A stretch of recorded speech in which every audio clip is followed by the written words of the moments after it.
सरकार के साथ गठबंधन में है क्योंकि दीप कमल जी जो आपत्ति पुनीता हसीजा की तरफ से उठाई जा रही है, वो जो गैजेट नोटिफिकेशन जारी किया गया है कल, उससे तो वो बिल्कुल सहमत नहीं है। देखिए, ये जो मैटर है, मैं देख रहा था इसको, आज से 6 दिन पहले 2 तारीख को और 3 तारीख को मुख्यमंत्री जी ने दिल्ली में बहुत क्लैरिफाई किया था कि इसके बारे में हम नोटिफिकेशन जारी कर रहे हैं और इसमें जो भी सुधार की मांग की जा रही है और जो भी बाध्यता है उसको दूर किया जा रहा है।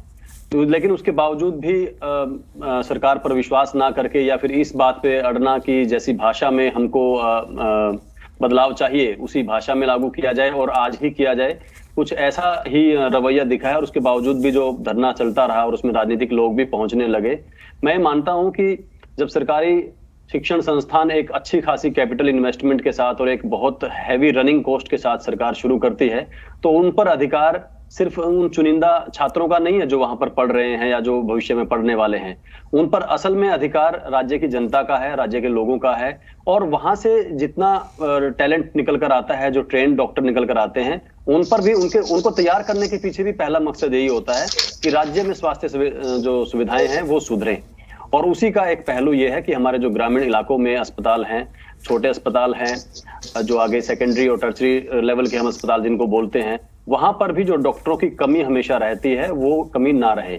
भविष्य पूरा होता है डॉक्टरों के पास और व्यक्तिगत तौर पर पैनल में मौजूद लोग भी और हर कोई ये जानता है कि एक डॉक्टर जब एक सरकारी मेडिकल कॉलेज से MBBS कर लेता है, उसके पास अच्छा खासा 40-50 साल का एक अच्छा खासा करियर होता है हमेशा के लिए। उसमें से अगर राज्य सरकार ये चाहती है कि कुछ साल वो सरकारी सेवा में गांव में सेवा करे, वहां पर नौकरी करे, और वो भी जो ये बॉन्ड के लिए भी क्लैरिटी है कि अगर सरकारी नौकरी नहीं मिलती है तो कोई राशि नहीं भरनी है। ऐसा नहीं है कि अगर सरकारी नौकरी सरकार ने निकाली ही नहीं है, अगर सरकार ने निकाली ही नहीं है तो फिर इनको भरनी पड़ जाएगी। नौकरी नहीं निकाल। कमल सारन जी, 7 साल, बाकी जो राज्य हैं वहां पर किसी में भी 7 साल नहीं है। जो मैंने पढ़ा है उसके मुताबिक 1 साल है या ज्यादा से ज्यादा 2 साल है।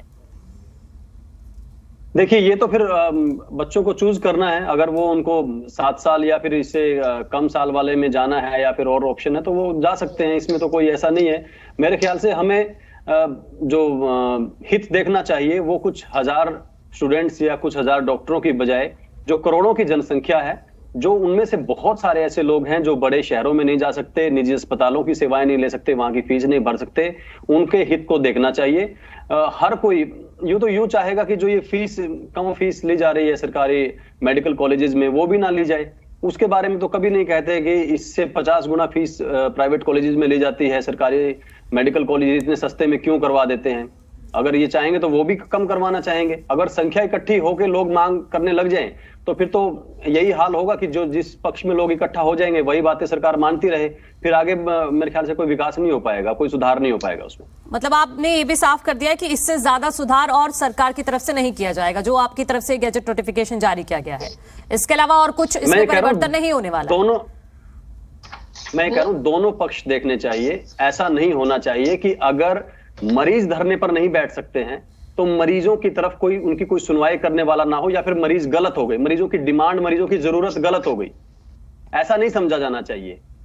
डॉक्टरों को बड़ा दिल रखना चाहिए। डॉक्टरों को अगर सरकारी मेडिकल कॉलेज में बहुत सस्ते में MBBS करने का अवसर मिल रहा है और सरकार उनसे ये कह रही है कि आप ये एक सिक्योरिटी देकर रखो कि आप सरकारी सेवाओं में जो हमें डॉक्टर चाहिए होते हैं वहां पर भी अपनी सेवाएं देंगे, तो उसके साथ उनको एडजस्ट करना चाहिए। मेरे सिर्फ इतना कहना है। अब मैं आपको एक उदाहरण देता हूं। मैं एक उदाहरण के साथ बात करता हूं। हाँ। हरियाणा और पंजाब में एक समस्या पिछले कई सालों से जो बार बार आ रही है वो पराली जलाने को लेकर आ रही है। और इस साल हम देख रहे हैं कि हरियाणा से 16 गुना ज्यादा पराली पंजाब में जलाई जा रही है और जो चीफ मिनिस्टर पंजाब का जिला है संगरूर, वहां सबसे ज्यादा जलाई जा रही है। इसके पीछे वजह क्या है? इसके पीछे इसी रूप का एक अलग रूप पॉपुलर पॉलिटिक्स है, जहां लोग जब इकट्ठा हो जाते हैं संख्या में तो सरकार उनके साथ फिर कोई सख्ती नहीं करती, बिल्कुल नरम उसके साथ उनको खुश रखने के लिए काम करती है। पंजाब में हो ये रहा है कि किसानों को खुश करने के लिए, किसान हितैषी खुद को बताने के लिए। ये कहां से प्रेरित है पॉलिटिक्स से? ये राजनीति से कैसे प्रेरित है? ये जो प्रदर्शन किए जा रहे हैं जगह जगह।